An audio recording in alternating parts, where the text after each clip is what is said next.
Do vas novice pogosto pridejo prek družbenih omrežij, zato je pomembno, da spremljate take, ki jim lahko zaupate. Naša nova spletkarka Metka je ena tistih, ki za to skrbi na infodromovih profilih. Metka, dobrodošla v studiu. Živjo, Klara, živjo infodromovci. Res je pomembno, da razumemo, kako delujejo družbena omrežja. Zato predlagam, da si na spletki Čist hudo pogledate videe akcije Digitalno pametni. Med mladimi pa glavni vir novice bolj postaja TikTok in na našem profilu imamo že skoraj 11.000 sledilcev. Še več pa jih imamo na našem YouTube kanalu. In v zadnjem času so bili najbolj ogledani videi o šoli.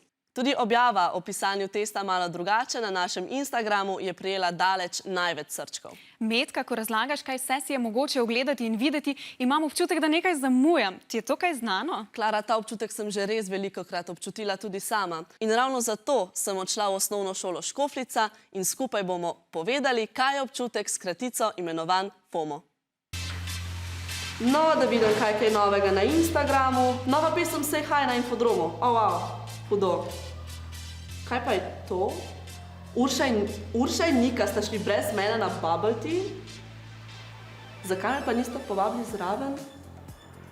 Zakaj pa občutim tesnobo? Metka, to je FOMO. FOMO je fear of missing out ali v slovenščini, da nekaj zamudiš pomembnega. Ta strah se širi zaradi socialnih omrežij.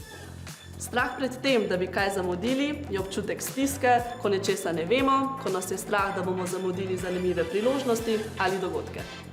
Mene je isto strah kakor tebe, da bi se moje prijateljice kaj na družabnih omrežjih zmenile, da se kaj dobijo, pa me ne bi pozdravili. Naprimer, da bi enemu streamerju zamudil, pa ne veš, kdaj bo začel in kdaj bo končal kakšno igrico. Mene je strah, da bom zamudila kaj, ker se moji sošolci pogovarjajo na Vibru. Mene je strah, da bom na Snapchatu kaj zamudila, ko mi je kakšna sošolka poslala. Jaz pa tega straha še nisem imel. Zate imamo tudi rešitve. Da bi šla naprimer z drugimi prijateljicami na kaj boljšega. Poskusi početi kaj drugega, kar te veseli. Moramo pa se zavedati, da influencerji dajajo na družabne medije samo dobre trenutke njihovega življenja. Pozabi jih. Lahko bi bila manj časa na družbenih omrežjih. Mi gremo zdaj na bubble tea. Čau!